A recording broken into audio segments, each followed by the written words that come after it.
ಎಲ್ರಿಗೂ ನಮಸ್ಕಾರ. ನೀವು ನೋಡ್ತಾ ಇದ್ದೀರಾ ಟಿವಿ ವಿಕ್ರಮ. ನಾನು ಮುಮ್ತಾಜ್ ಅಬ್ದುಲ್ ನೆಲಡ್ಕ. ವೀಕ್ಷಕರೇ, ಕಾಂಗ್ರೆಸ್ ಅಲ್ಲಿ ಟಿಕೆಟ್ ಪಡೆಯೋದಕ್ಕೆ ಕೆಲಸ ಬೇಕಾ ಅಥವಾ ಕೋಟಿ ಕೋಟಿ ಹಣ ಬೇಕಾ? ಕಾಂಗ್ರೆಸ್ ಪಕ್ಷದಲ್ಲಿ ಟಿಕೆಟ್ ಕಾರ್ಯಕರ್ತರಿಗೆ ಸಿಗುತ್ತಾ ಅಥವಾ ಹಣ ಕೊಡುವಂಥವರಿಗೆ ಸಿಗುತ್ತಾ?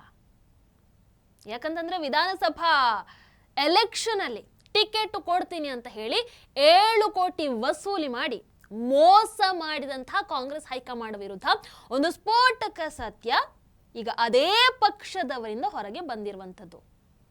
ಎಲ್ಲಿ ನಡೆದಿರುವಂತಹ ಘಟನೆ, ಯಾರು ಈ ಮೋಸಕ್ಕೆ ಬಲಿಯಾದಂಥವರು ಎಲ್ಲವನ್ನ ಇವತ್ತಿನ ಈ ಸ್ಪಾಟೆಡ್ ಕಾರ್ಯಕ್ರಮದಲ್ಲಿ ನಾವು ನೋಡ್ತಾ ಹೋಗೋಣ. ಅದಕ್ಕೂ ಮೊದಲು ನೀವು ಟಿವಿ ವಿಕ್ರಮವನ್ನು ಸಬ್ಸ್ಕ್ರೈಬ್ ಮಾಡದೇ ಇದ್ದಲ್ಲಿ ದಯವಿಟ್ಟು ಟಿವಿ ವಿಕ್ರಮವನ್ನು ಸಬ್ಸ್ಕ್ರೈಬ್ ಮಾಡಿ.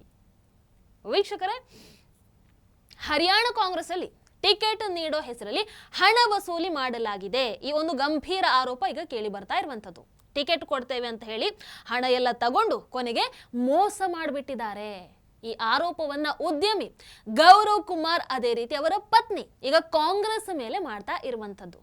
ಇಲ್ಲಿ ಗೌರವ್ ಕುಮಾರ್ ಅವರ ಪತ್ನಿ ಹರಿಯಾಣ ಮಹಿಳಾ ಕಾಂಗ್ರೆಸ್ನ ಜನರಲ್ ಸೆಕ್ರೆಟರಿ ಆಗಿದ್ದಾರೆ. ಅವರು ಕುಟುಂಬ ಕಳೆದ 56 ವರ್ಷಗಳಿಂದ 56 ವರ್ಷಗಳಿಂದ ಕಾಂಗ್ರೆಸ್ಸಿಗೆ ನಿಷ್ಠರಾಗಿ ಕೆಲಸವನ್ನ ಮಾಡ್ತಾ ಬಂದಿದ್ದಾರೆ. ಅವರ ಪತ್ನಿ ದಲಿತ ಸಮುದಾಯಕ್ಕೆ ಸೇರಿದಂಥವರು. ಇಲ್ಲಿ ಅವರು ದಲಿತ ಸಮುದಾಯಕ್ಕೆ ಸೇರಿದವರು ಅಂತ ಮೆನ್ಷನ್ ಮಾಡಲೇಬೇಕು ಅನ್ನುವಂಥದ್ದು ಏನು ಇರಲಿಲ್ಲ. ಆದರೆ ನಾನು ಯಾಕೆ ಮೆನ್ಷನ್ ಮಾಡಿದೆ ಅಂತಂದ್ರೆ, ನಾವು ದಲಿತ ಪ್ರೇಮಿಗಳು, ನಾವು ದಲಿತರ ಪರ ಅಂತ ಹೇಳುವಂತಹ ಕಾಂಗ್ರೆಸ್ಸಿನ ನಿಜ ಬಣ್ಣ ಏನನ್ನುವಂಥದ್ದು ಎಲ್ರಿಗೂ ಅರ್ಥ ಆಗಬೇಕಲ್ವಾ? ಆ ಸಲುವಾಗಿ ಇದನ್ನ ಹೇಳ್ತಾ ಇದ್ದೀನಿ. ಇಲ್ಲಿ ಗೌರವ್ ಕುಮಾರ್ ಕೂಡ ಮಾತಾಡ್ತಾರೆ, ಅವರ ಪತ್ನಿ ಕೂಡ ಮಾತಾಡ್ತಾರೆ. ಬಟ್ ಅದನ್ನ ಇಲ್ಲಿ ಈ ವಿಡಿಯೋ ಅಲ್ಲಿ ಬಳಸ್ಕೊಳ್ಳೋದಕ್ಕೆ ಆಗುತ್ತಾ ಇಲ್ವಾ ಅಂತ ನನಗೆ ಗೊತ್ತಿಲ್ಲ. ಬಟ್ ಅವ್ರು ಏನ್ ಹೇಳಿದ್ದಾರೆ ಅನ್ನುವಂಥದ್ದನ್ನ ನಿಮಗೆ ಈ ಕಾರ್ಯಕ್ರಮದಲ್ಲಿ ಹೇಳ್ತಾ ಹೋಗ್ತೀನಿ. ಇಲ್ಲಿ ಗೌರವ್ ಕುಮಾರ್ ಪ್ರಕಾರ ಅವರ ಪತ್ನಿಗೆ ಹರಿಯಾಣ ವಿಧಾನಸಭಾ ಚುನಾವಣೆಯ ಟಿಕೆಟ್ ಪಡೆಯೋದಕ್ಕೆ ಕಾಂಗ್ರೆಸ್ನ ದೊಡ್ಡ ನಾಯಕರಿಗೆ ಅಷ್ಟೇ ಅಲ್ಲ, ಅವರ ಆಪ್ತರಿಗೆ ಸಮೇತ ಒಟ್ಟು 7 ಕೋಟಿ ಹಣವನ್ನ ಸುರಿದಿದ್ದಾರೆ. ಎಷ್ಟು? 7 ಕೋಟಿ. ಈ ಹಣವನ್ನ ಒಂದಷ್ಟು ಕ್ಯಾಶ್ ರೂಪದಲ್ಲಿ ಕೊಟ್ಟಿದ್ದಾರೆ, ಒಂದಷ್ಟು ಬ್ಯಾಂಕ್ ಟ್ರಾನ್ಸ್ಫರ್ ಮಾಡಿದ್ದಾರೆ, ಇನ್ನೊಂದಷ್ಟು ಚೆಕ್ ಮೂಲಕ ಕೂಡ ಕೊಟ್ಟಿದ್ದಾರೆ. ಇಷ್ಟೆಲ್ಲ ಹಣವನ್ನ ಯಾಕೆ ಸುರಿದ್ರು? ಈ ಹಣಕ್ಕೆ ಬದಲಾಗಿ ಟಿಕೆಟ್ ಕೊಡ್ತಾರೆ ಅನ್ನುವಂತಹ ಗ್ಯಾರಂಟಿಯನ್ನು ಕೊಟ್ಟಿದ್ರಲ್ವಾ, ಆ ಸಲುವಾಗಿ ಹಣವನ್ನು ಕೊಡ್ತಾರೆ. ಈ ಕಾಂಗ್ರೆಸ್ ಗ್ಯಾರಂಟಿ ಹಣೆ ಬರನೇ ಇಷ್ಟು ನೋಡಿ. ಕೊನೆಯಲ್ಲಿ ಏನಾಯ್ತು? ಕರ್ನಾಟಕದವರು ಗ್ಯಾರಂಟಿ ಆಸೆಗೆ ಕಾಂಗ್ರೆಸ್ಸಿಗೆ ವೋಟ್ ಹಾಕಿ ಗೆಲ್ಸಿದ ಹಾಗೆ ಇವರು ಹಣವನ್ನ ಕೊಟ್ರು ಟಿಕೆಟ್ ಆಸೆಗೆ. ಆದ್ರೆ ಕೊನೆಗೆ ನೋಡಿದ್ರೆ ಟಿಕೆಟು ಇಲ್ಲ, ಏನೂ ಇಲ್ಲ. ಇವರಿಗೆ ಕೊಡಬೇಕಾದಂತಹ ಟಿಕೆಟ್ ಅನ್ನ ಬೇರೆ ಯಾರಿಗೋ ಕೊಟ್ಟುಬಿಟ್ಟಿದ್ದಾರೆ.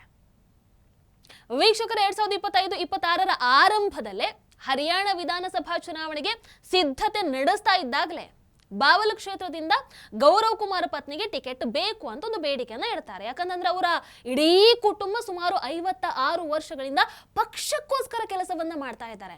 ಹಾಗಾಗಿ ನಮಗೂ ಒಂದು ಅವಕಾಶ ಬೇಕು ಅನ್ನುವಂಥ ಆಸೆ ಇರುತ್ತಲ್ವಾ, ಅದಕ್ಕೋಸ್ಕರ ಈ ಮೂಲಕ ಒಂದು ಬೇಡಿಕೆ ಪೂರೈಸಿಕೊಳ್ಳುವಂತಹ ಪ್ರಯತ್ನವನ್ನ ಮಾಡ್ತಾರೆ. ಹೈಕಮಾಂಡ್ಗೆ ಹತ್ರ ಇರೋರು ಒಂದಷ್ಟು ಮಂದಿ ಕಾಂಟ್ಯಾಕ್ಟ್ ಮಾಡ್ತಾರೆ ಈ ಸಲುವಾಗಿ. ಅಲ್ಲಿಂದ ಈ ಹಣದ ವಸೂಲಿ ಆರಂಭ ಆಗತ್ತೆ ನೋಡಿ. ಹಣ ನೀಡಿದಂಥ ಒಂದಷ್ಟು ವಿವರಗಳು ಕೂಡ ಇದೆ, ದಯವಿಟ್ಟು ಕೇಳಿಸ್ಕೊಳ್ಳಿ.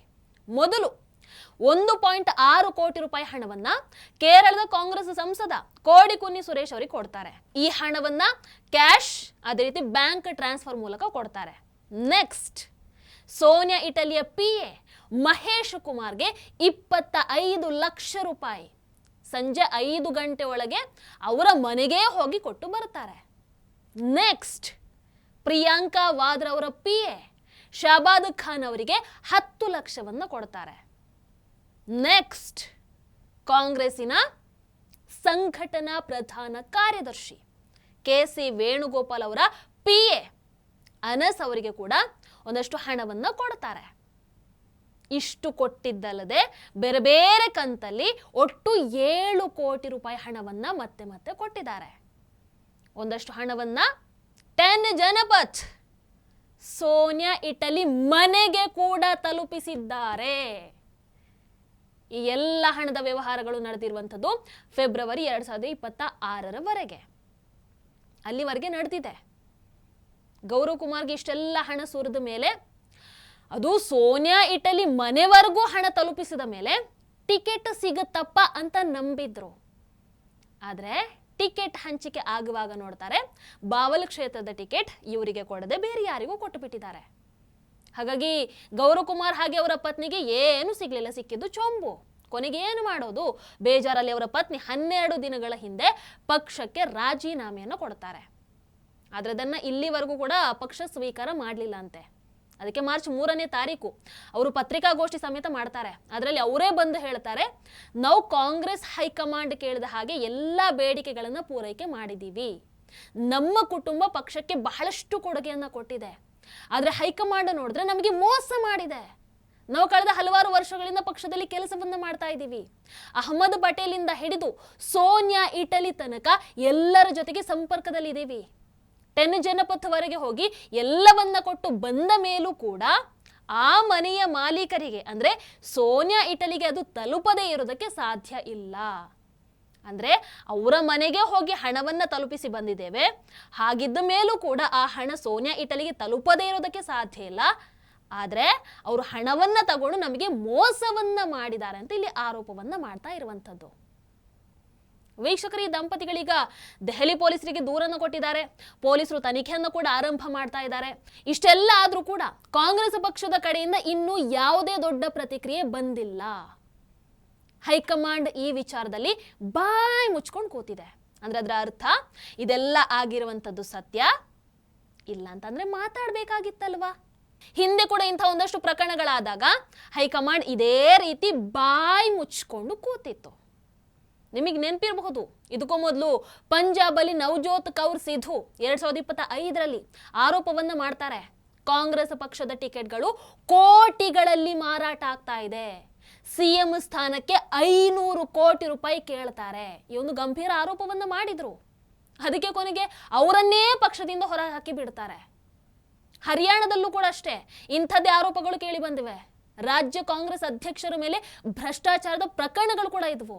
ಇನ್ನು ಟಿಕೆಟ್ ಹಂಚಿಕೆಯಲ್ಲಿ ಹಣದ ಆಟ ನಡೀತಾ ಇದೆ ಅನ್ನುವಂಥದ್ದು 2024ರ ಲೋಕಸಭಾ ಚುನಾವಣೆಯ ಸಮಯದಲ್ಲೂ ಕೂಡ ಮಹಾರಾಷ್ಟ್ರ ಹಾಗೆ ಜಾರ್ಖಂಡ್ ಅಲ್ಲಿ ಒಂದಷ್ಟು ಕಾಂಗ್ರೆಸ್ ನಾಯಕರ ಮೇಲೆ ಗಂಭೀರ ಆರೋಪಗಳು ಕೇಳಿ ಬಂದಿದ್ವು. ಇನ್ನು 2025ರ ಬಿಹಾರ ವಿಧಾನಸಭಾ ಚುನಾವಣೆಗೆ ಮೊದಲು ಚುನಾವಣೆ ಸಮಯದಲ್ಲೂ ಕೂಡ ಕಾಂಗ್ರೆಸ್ ಅಲ್ಲಿ ಟಿಕೆಟ್ ಹಂಚಿಕೆ ಬಗ್ಗೆ ಭಾರಿ ಗಲಾಟೆ ನಡೆದಿತ್ತು. ಒಂದಷ್ಟು ಹಿರಿಯ ನಾಯಕರು, ಒಂದಷ್ಟು ಕಾರ್ಯಕರ್ತರು ಪಕ್ಷದ ನಾಯಕತ್ವದ ವಿರುದ್ಧನೇ ಸಾರ್ವಜನಿಕವಾಗಿ ಆರೋಪವನ್ನ ಮಾಡಿ ರಾಜೀನಾಮೆಯನ್ನು ಕೂಡ ಕೊಟ್ಟಿದ್ರು. ಇದರಲ್ಲಿ ಕೆಲವರನ್ನ ಪಕ್ಷನೇ ಅಮಾನತು ಮಾಡಿತ್ತು. ಆದ್ರೆ ಇದೆಲ್ಲ ಮಾಡಿ, ಇಷ್ಟೆಲ್ಲ ಕಿತಾಪತಿ ಮಾಡಿ ಕೊನೆಗೆ ಚುನಾವಣೆಯಲ್ಲಿ ಸೋತ ನಂತರ ವೋಟು ಚೋರಿ ಅಂತ ನಾಟಕ ಮಾಡ್ಕೊಂಡು ಬರ್ತಾರೆ. ವೀಕ್ಷಕರು, ಒಟ್ಟಾರೆಯಾಗಿ ಈ ಕಾಂಗ್ರೆಸ್ ಅನ್ನ ಗಮನಿಸಿದ್ರೆ ನಮಗೆ ಇಲ್ಲಿ ಒಂದು ಪ್ಯಾಟರ್ನ್ ಸಿಗುತ್ತೆ ಇವರದ್ದು. ಮೊದಲು ಪಕ್ಷದ ಹೈಕಮಾಂಡ್ ಮೇಲೆ ಟಿಕೆಟ್ ಮಾರಾಟದ ಆರೋಪಗಳು ಕೇಳಿ ಬರುತ್ತವೆ. ಆಮೇಲೆ ಪಕ್ಷ ಚುನಾವಣೆಯಲ್ಲಿ ಸೋತು ಬಿಟ್ರೆ ವೋಟ್ ಚೋರಿ ಅನ್ನುವಂತಹ ನಾಟಕಗಳು ಪ್ರಾರಂಭ ಆಗತ್ತೆ. ಕಳೆದ 2 ವರ್ಷಗಳಿಂದಂತೂ ಕಾಂಗ್ರೆಸ್ ಅಲ್ಲಿ ಟಿಕೆಟ್ ಮಾರಾಟದ ಆರೋಪಗಳು ನಿರಂತರವಾಗಿ ಕೇಳಿ ಬರ್ತಾನೆ ಇದೆ. ಕಾಂಗ್ರೆಸ್ ಅಲ್ಲಿ ಹಣದ ಆಧಾರದ ಮೇಲೆ ಟಿಕೆಟ್ ಅನ್ನು ಕೊಡ್ತಾರೆ. ಕೆಲಸ ಮಾಡುವಂತಹ ಕಾರ್ಯಕರ್ತರಿಗೆ ಇಲ್ಲಿ ಬೆಲೆ ಇಲ್ಲ. ಯಾಕೆ? ನಮ್ಮ ಕರ್ನಾಟಕದಲ್ಲೇ ನಾವು ನೋಡ್ತಾ ಇಲ್ವಾ? ಬೆಸ್ಟ್ ಎಕ್ಸಾಂಪಲ್, ಪಕ್ಷಕ್ಕೆ ಹಗಲು ರಾತ್ರಿ ಅಂತ ದುಡಿದಂತಹ DK ಶಿವಕುಮಾರ್ ಅವರು 5 ವರ್ಷ ಅಲ್ಲ, ಅಟ್ಲೀಸ್ಟ್ 2 ವರ್ಷಕ್ಕಾದ್ರೂ ನನಗೆ CM ಸೀಟ್ ಬಿಟ್ಟು ಕೊಡಿ ಅಂತ ಬೇಡ್ತಾ ಇದ್ದಾರೆ. ಬೆಂಗಳೂರಿಂದ ದೆಹಲಿಗೆ, ದೆಹಲಿಯಿಂದ ಬೆಂಗಳೂರಿಗೆ ಎಷ್ಟು ಸರ್ತಿ ಹೋದ್ರು ಫಲ ಅಂತೂ ಕಾಣ್ತಾ ಇಲ್ಲಪ್ಪ, ಫಲ ಸಿಗ್ತಾ ಇಲ್ಲ. ಅವರ ಪಕ್ಷ ನಿಷ್ಠೆಗೆ ಎಲ್ಲಿ ಬೆಲೆ ಇದೆ? ಕೊನೆಗೆ ಇಷ್ಟೆಲ್ಲ ಮಾಡಿ ಪಕ್ಷಕ್ಕೆ ಗ್ರೌಂಡ್ ಲೆವೆಲ್ ಅಲ್ಲಿ ಸಪೋರ್ಟ್ ಸಿಗ್ಲಿಲ್ಲ ಅಂತಂದಾಗ, ಜನ ತಿರಸ್ಕಾರ ಮಾಡಿ ಬಿಸಾಕ ಬಿಟ್ರೆ ಆಗ ಬರ್ತಾರೆ, ಅಯ್ಯೋ ವೋಟ್ ಚೋರಿ ಆಗಿಬಿಟ್ಟಿದೆ, ಮೋದಿಜಿ ಎಲ್ಲ ವೋಟ್ ಕಳವು ಮಾಡಿದ್ದಾರೆ ಅಂತ ಹತ್ಕೊಂಡು ನಾಟಕ ಮಾಡ್ಕೊಂಡು ಬರ್ತಾರೆ. ಕೋರ್ಟ್ ಅಲ್ಲಿ ಬಂದು ಆಯ್ತು ವೋಟ್ ಚೋರಿ ಆಗಿದೆ ಪ್ರೂವ್ ಮಾಡ್ರಪ್ಪ ಅಂತ ಕೇಳಿದ್ರೆ ನಮಗೂ ಅದಕ್ಕೂ ಸಂಬಂಧನೇ ಇಲ್ಲ ಅನ್ನೋ ತರ ಬಾಯಿ ಮುಚ್ಕೊಂಡು ಹೋಗ್ತಾರೆ. ಇದು ಕಾಂಗ್ರೆಸ್ಸಿನ ಸದ್ಯದ ಹಣೆ ಬರಹ. ಇನ್ನು ಇವರ ಸೋ ಕಾಲ್ಡ್ ನಾಯಕ ರಾಹುಲ್ ಇಟಲಿ ಅವರು ದೇಶದ ಪ್ರಧಾನಮಂತ್ರಿ ಆಗಬೇಕಂತೆ. ಈ ಪಕ್ಷವನ್ನ, ಈ ಪಕ್ಷದ ಕಾರ್ಯಕರ್ತರನ್ನ ಆ ದೇವರೇ ಕಾಪಾಡಬೇಕಪ್ಪ. ನೀನು ಏನು ಹೇಳೋದು? ನಿಮಗೇನು ಅನ್ಸುತ್ತೆ ಕಮೆಂಟ್ ಮಾಡಿ. ಟಿವಿ ವಿಕ್ರಮ, ದೇಶ ನಿಮ್ಮ ಕೈಯಲ್ಲಿ. ಈ ಕಾರ್ಯಕ್ರಮ ನಿಮಗೆ ಇಷ್ಟ ಆಗಿದ್ದಲ್ಲಿ ಲೈಕ್, ಶೇರ್ ಹಾಗೂ ಕಮೆಂಟ್ ಮಾಡಿ. ಟಿವಿ ವಿಕ್ರಮದ ಕಾರ್ಯಕ್ರಮಗಳನ್ನು ನಿರಂತರವಾಗಿ ವೀಕ್ಷಿಸಲು ಸಬ್ಸ್ಕ್ರೈಬ್ ಮಾಡಿ, ಬೆಲ್ ಐಕನ್ ಒತ್ತಿ.